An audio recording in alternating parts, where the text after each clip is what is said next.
Laws of energy transformation. First, the contents. Thermodynamics. First law of thermodynamics. Second law of thermodynamics and the entropy. Just friends, इसको पढ़ने से पहले energy transformation की बात करें तो जैसे हम जानते हैं कि एनर्जी जो है it is ability to do work. तो एक्चुअल जब भी हम कोई काम करते तो एनर्जी एक फॉर्म से दूसरी फॉर्म में ट्रांसफॉर्म होती है। अब एनर्जी की जो ट्रांसफॉर्मेशन है एक फॉर्म से दूसरी फॉर्म में, ये अंडर सर्टन रूल्स है। नेचर के अंदर कुछ स्पेसिफिक लॉज हैं जिनके अकॉर्डिंग जो है एनर्जी ट्रांसफॉर्मेशन होती है। यानी अगर इलेक्ट्रिक एनर्जी से लाइट एनर्जी प्रोड्यूस हो रही है तो एक स्पेसिफिक लॉ है। अगर हम अपनी बॉडी के अंदर फूड को केमिकल एनर्जी से आगे डिफरेंट टाइप्स ऑफ एनर्जी बनाते हैं, जिसे काइनेटिक एनर्जी बना यूज के तौर पर यूज करते हैं, इट इज सर्टन रूल्स। तो हमेशा एनर्जी जब वो सर्टन रूल्स के सर्टन लॉ के तहत क्या होती है, ट्रांसफॉर्म होती है। अच्छा, एनर्जी की ट्रांसफॉर्मेशन को स्टडी करने के लिए साइंटिस्ट के पास सबसे जो इजी वे है वो है कि आप एनर्जी को हीट की फॉर्म में स्टडी करें, क्योंकि हीट की फॉर्म में एनर्जी को स्टडी करना सबसे आसान है। इसलिए साइंटिस्ट ने जब भी एनर्जी की ट्रांसफॉर्मेशन को स्टडी करना है कि कैसे एनर्जी ट्रांसफर हो रही है तो वो normally with reference to heat study करते हैं। और इसी बेस के ऊपर एक साइंस का पूरा डिसिप्लिन मौजूद है जिसको हम थर्मोडायनामिक्स कहते हैं। यानी thermo heat, dynamics mean transfer. तो थर्मोडायनामिक्स का फिर जो बेसिक है ये, it is the branch of science which deal with the transfer of heat energy into other forms of energy.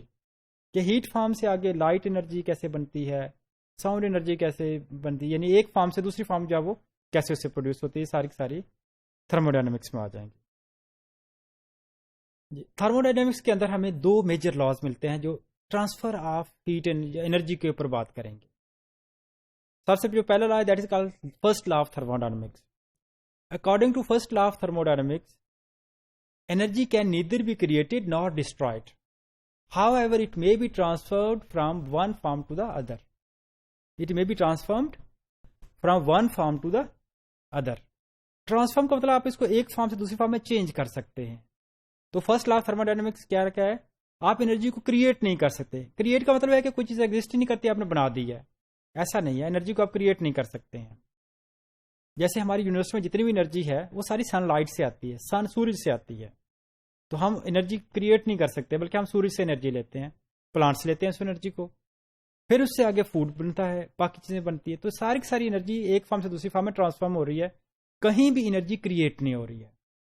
अच्छा, इसके साथ दूसरी बात कहता है एनर्जी डिस्ट्रॉय भी नहीं होती है। एनर्जी डिस्ट्रॉय नहीं होती तो एनर्जी जाती कहां है? इसका सिंपल आंसर यह है कि एनर्जी आमतौर पर दूसरी फॉर्म में ट्रांसफॉर्म हो जाती है।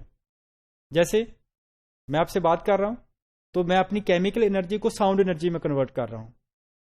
अच्छा, साउंड एनर्जी, साउंड मेरी तो थोड़ी देर तक जाकर रुक जाती है, फिर एनर्जी कहां जाती है? फिर ये एनर्जी एनवायरमेंट में डेसिपेट हो जाती है। तो इसका मतलब है एनर्जी डिस्ट्रॉय नहीं हो रही है, बल्कि एनवायरमेंट के अंदर क्या हो रही है, डेसिपेट हो रही है आहिस्ता आहिस्ता। जो तो एनवायरमेंट के अंदर ही मौजूद रहती है एनर्जी, लेकिन वो डाइल्यूट हो जाती है, डेसिपेट हो जाती है। ओके जी, सेकेंड लॉ ऑफ थर्मोडायनामिक्स। पहला लॉ तो ये कह रहा है कि एनर्जी ना ही तो बनेगी, ना ही आप उसको जो है वो ना ही तो बना सकते हैं, ना ही उसको जो है ब्रेक डाउन कर सकते हैं। जस्ट उसको एक फॉर्म से दूसरी फॉर्म में चेंज कर सकते हैं।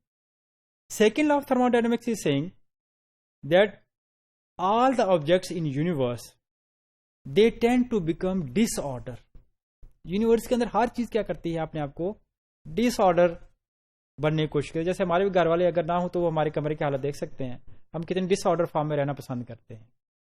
तो बहरहाल नेचर के अंदर ये रूल ये है कि हर चीज क्या करती है, डिसऑर्डरनेस की तरफ जाती है।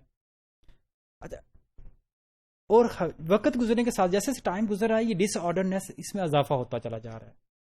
अच्छा, इसकी मैं रीजन अगर कोई पूछता है कि डिसऑर्डरनेस क्यों बढ़ रही है, नेचर के अंदर हर चीज डिसऑर्डरनेस की तरफ क्यों जाना चाहती है, क्यों जा रही है, उसका सिंपल आंसर यह है, कोई चीज जितनी ऑर्डर्ड वे में होती है वो उतने ही उसका एनर्जी लेवल हाई होता है।